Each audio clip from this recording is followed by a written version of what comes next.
What's up, everybody? Welcome back to the Unemployed Cyclist. Today I'm going to have a quick chat with you about my knee injury. So I'll show you the clip right now, how I actually injured my knee.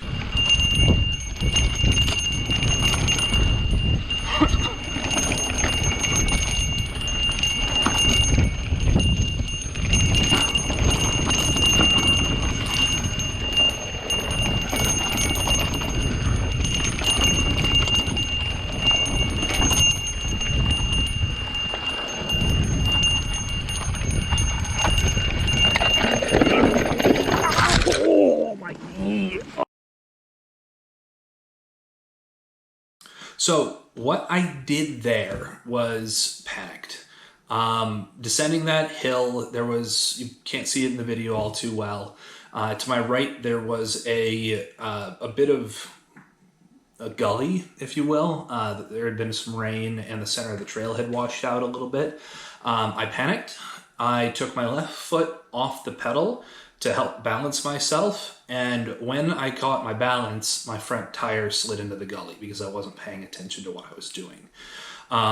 When that happened, my foot stuck into the ground. When I hit, the shoe dug in and my knee absorbed the entirety of my forward momentum. At the time, I was 236 pounds, and I haven't looked at the GPS. It doesn't really matter at this point, but my forward momentum was completely absorbed by my knee. So I rode out. I actually PR'd a whole bunch of stuff on my way out, and the next day was when I realized that I had really done something bad to my knee. I couldn't pivot. Getting off the couch was very difficult. Getting up and down the stairs was a chore, and I actually had to use the handrails to help myself up and down the stairs. And I knew I had done something pretty bad. And so I took a week off and I tried a light spin in our workout room upstairs, and that didn't work out either. It hurt almost instantly, and I knew that I was in for a long road. So I took the next 2 or 3 weeks completely off, sat on my butt, completely rested. I was taking ibuprofen multiple times a day, 400 milligrams every 4 hours. I was icing almost constantly. It was probably 15 on, 30 off for 2 or 3 weeks on the ice when I was awake, just trying to help with the recovery. Elevation, the whole 9 yards, trying to make sure that everything worked. I started getting back to the riding a little bit. I have some videos where I was starting to do some very flat 30-minute, 60-minute out and backs. And that worked for a little while. I still had some knee pain, but it would kind of dissipate as I rode, which was good. The longest ride with the most elevation gain that I did before going to get an MRI was I rode to the top of Topanga Canyon, up to the overlook. It was 17 and change miles, about, I think that's like a 700 or 750 foot of elevation gain for the entire out and back for me. And after that ride, my knee just started flaring up again, and it was getting to the point, this was, 3 months after hurting my knee, where I said something is seriously wrong. Let's go get an MRI. The reason for my delay in getting an MRI was the COVID situation. I had no interest in going out to the hospital or to an outpatient imaging clinic because of the whole pandemic that was going on and still going on. It's July 1st today of 2020, and I thought it was just a bad sprain. So I got the MRI results back a couple days later, and the diagnosis is something called subtle chondromalacia.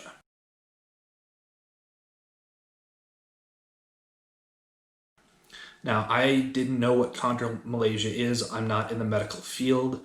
The way it was described to me is the backside of the patella, your kneecap, has a layer of cartilage. And that layer of cartilage will start to fray if you overuse something, if you do something stupid to your knee. I was very lucky I didn't tear anything. They saw no signs of any tearing, so I was prescribed 6 weeks of physical therapy 3 times a week, and I think this is week 5, and I'm down to once a week. I found a great guy up in Granada Hills, California, in Los Angeles that has treated me like an athlete. The first person I saw at this clinic was treating me more like a normal person, somebody that isn't always working out and pushing themselves. And so it was very low effort exercises. And then the second time I went, I started working with this other guy, and he's been fantastic. And he's treated me like an athlete. He's given me some more intense, we'll say, workouts to do for how light they are, but they are targeting places where I'm weak. For the last decade plus, I have struggled every couple years with a recurring knee issue. Most of the time it is when I am first starting out after the rainy season here in LA, and I try and put down too much power too fast and pulling away from the light or something like that, and I end up tweaking my knee. And historically, it's been a couple weeks of recovery, just rest and icing, and then I can work my way back into riding, and for the rest of the year, I'm perfectly fine. And so he basically diagnosed me as having weak supporting muscles, hips, glutes. I'm very quad dominant when I ride, and I also have incredibly tight calves. And so the exercises that he's had me doing have been a lot of strengthening of specific muscle groups, and also just stretching.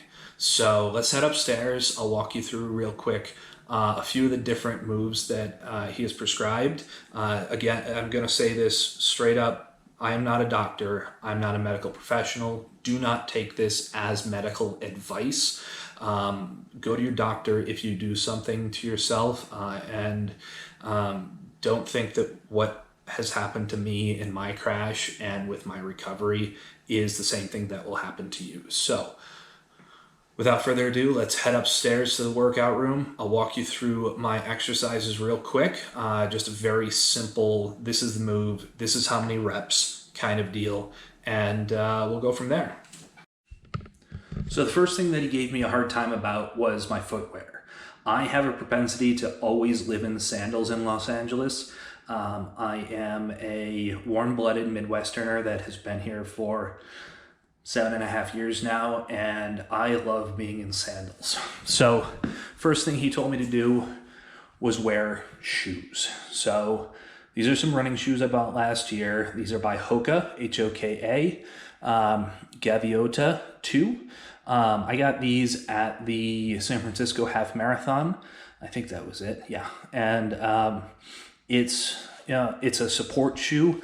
I've had issues in the past, again with weak hips, where I get shin splints, I get foot issues because I don't have enough support. So he chastised me for wearing sandals all the time. He said, you need a lot more support.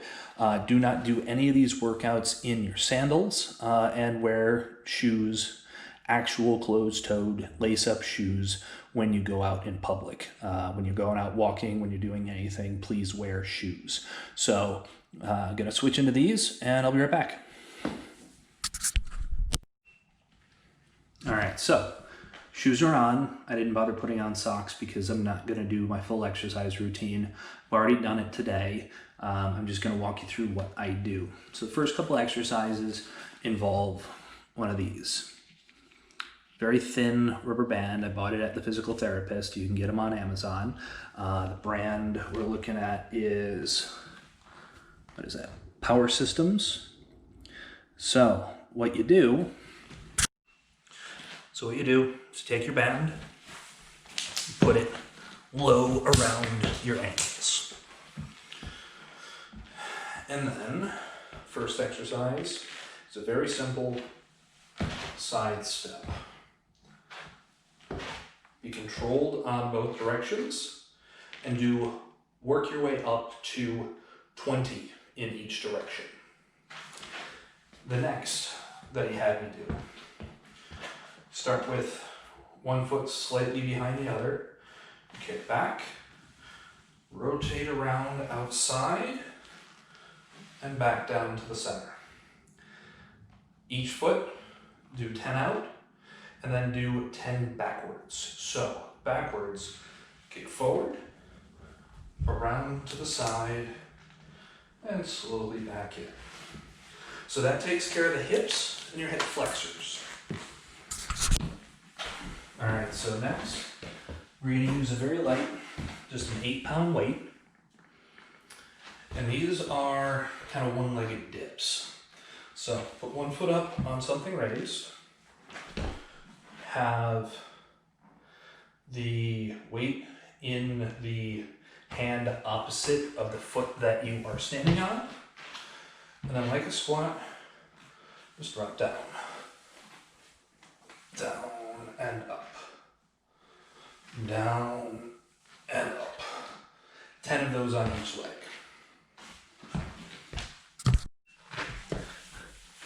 The next one I'm going to do, still with that 8-pound weight, kind of a Superman. So I am going to be holding it in one hand and basically bend forward, bring the knee up, bring the leg up, knee up, and then back. Try and get as close to perpendicular as you can, switch over, and bring it back up. 10 total passes back and forth.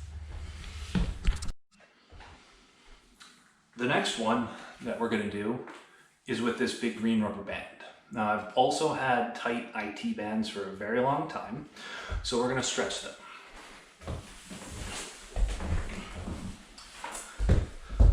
On each leg, put it over the ball of the foot like so, and hold a 15 count. Vertically, a 15 count leg over your body, which is going to get this portion of the IT band. And then like this. This is going to get the inside of your quad. Do that 3 reps each leg. The final bit is stretching the calves on the stairs. Use the stairs or some sort of ledge to stretch your calves. I have to do that 30 seconds at a time, multiple times a day. I'm still working on lengthening my calves. They're incredibly tight. So that's what I've been doing to try and recover from this. I am now authorized to go out on bike rides flat up to an hour at a time every other day by my physical therapist. So I'm going to keep at that. Keep an eye out for more videos.